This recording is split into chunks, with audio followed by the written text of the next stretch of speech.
right, we're going to be butchering today.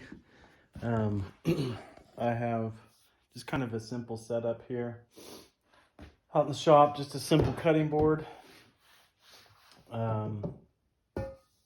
Big bowl for roasts, small bowl for like stew meat, small cuts.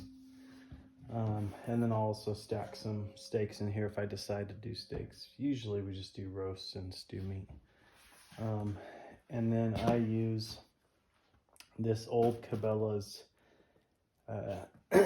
vacuum sealer that has been a bit finicky the last couple years, but I've had it for like 10 years. And I have a roll of bags so I can make my own size. And then I also have these pre-made sacks from Weston that I bought at my local hardware store.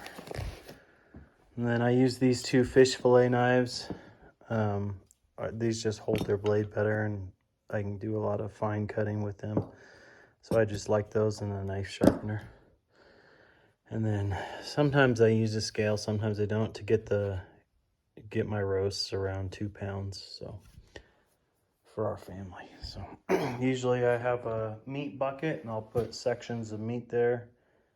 And then I'll have a scrap bucket for throwing scrap in there that I don't want. And I think that's it as far as my tools. Pretty simple setup. So we'll get to cutting. I usually just start with the back straps just because it's easy and it feels like I get a good chunk done. Then I do the hindquarters because those are easy too. And the front shoulders are a pain. So not a pain, but a little more involved, less meat. So. See how it goes. I got a roll of paper towels too. Here's the first back strap. Usually I take it outside and spray it off, but it's too darn cold. It's been in the single digits, teens and 20s here all through November. So I'm trying to keep this out of our kitchen, but if there's too much hair on it and I can't get it off by hand, then I might take it in and spray it with the kitchen sink. Darn it. Okay, so I cut my back strap in half just to work with it easier. Main thing I'm worried about is getting fat off and getting the hair off. And then I try and trim some of the silver skin. I try and get all the sinew out, but if there's a layer of it in there, I don't worry about it too much if I'm making roasts out of it, because it breaks down so easily in a slow roast. There's a hair. In a slow roast, so I don't really worry too much about that. And same thing with the silver skin and stuff. It's just gonna almost dissolve. So it's the fat that I try and get off, because that is what's gonna hold any kind of strong flavor to it that people might not like. So anyway, this is looking good. Sometimes I'll cut butterfly steaks. Like I'll slice. Sometimes I'll just cut a straight up steak, but sometimes I'll slice it and then butterfly it. But often I just make roasts out of this. So, like I said, if we want a steak, we usually go with our cattle, or with cattle steak, not our cattle, instead of elk steak.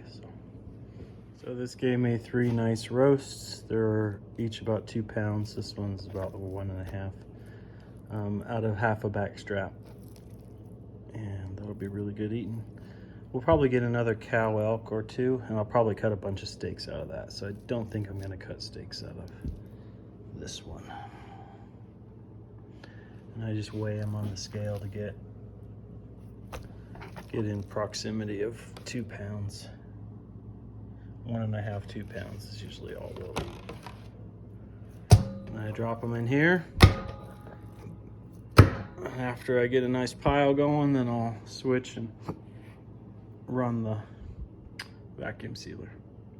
Okay, 1 back strap done, and I've got 1, 2, 3, 4, 5 good roasts, and then a little bit of stew meat started.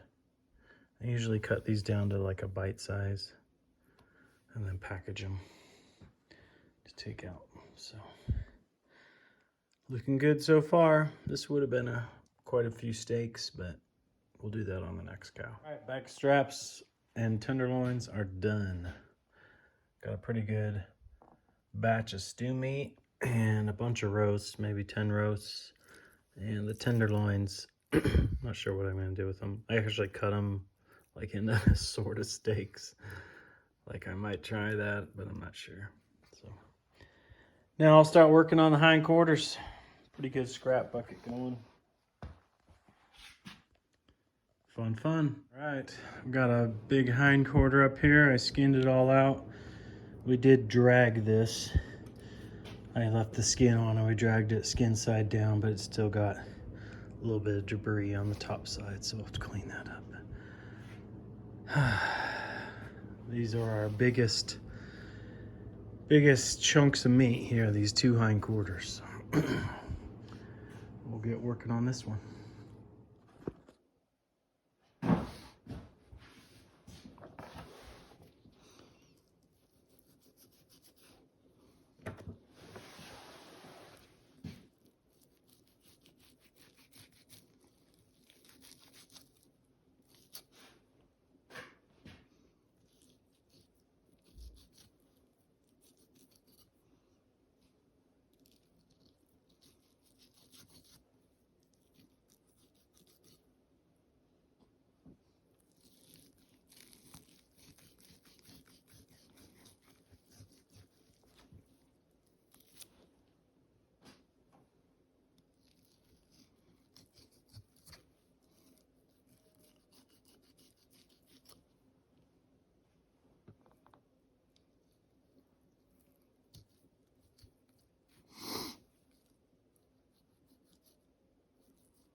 So I'm just working on one chunk at a time. I chunked up all of the hindquarter into the various pieces and stacked them in that bucket, and then took the biggest here.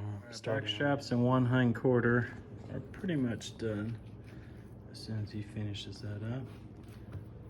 What happened to your face?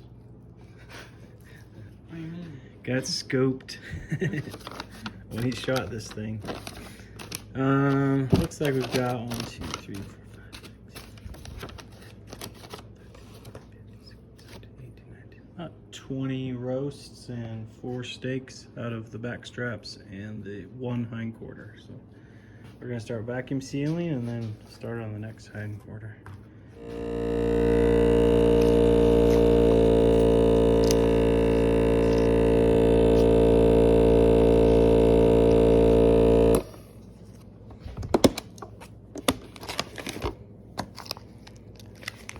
There's one. Okay. Got some chunks to add into these bags. All right, so we've got a big pile of vacuum sealed roasts and 1 package of steaks. So he's out there skinning the hindquarter and hopefully he's about ready. The only way to make butchering meat interesting is to watch something twice as boring, which is World Cup soccer. So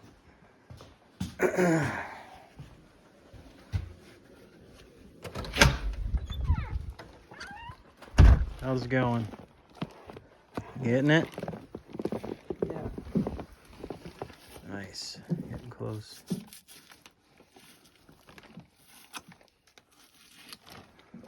Let me know when you're done. It should be any minute, and then, or you can just carry that whole thing in once the skin's off. My fingers are so cold. What do you want, dog? You want some meat? All right, the second hindquarter is done. We've got these vacuum sealed and labeled, so we're at 4, 5, 6.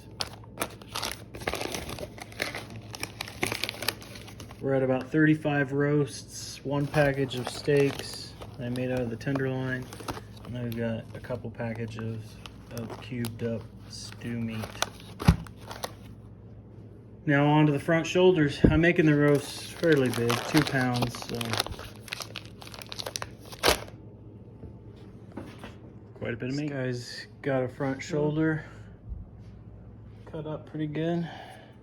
Still working on it. Both both shoulders got hit, so we won't get as much meat as we normally would. Okay, that's the last one. We got over 50 packages of meat, and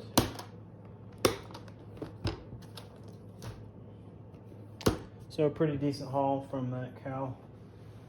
I realized I left the heart out in the field in the animal. I always take the heart. I like it, and just totally didn't think about it. I think it's because we were so darn cold. And then we did not take the ribs, which I always regret when I don't. But again, we were freezing cold. So, anyway, I think it went well. Matthew did both front shoulders himself. He's never done it just himself like that before, so that was cool. But excited to have this much meat. Freezer's reloaded. Probably get two meals out of every package, about 100 meals. Good deal.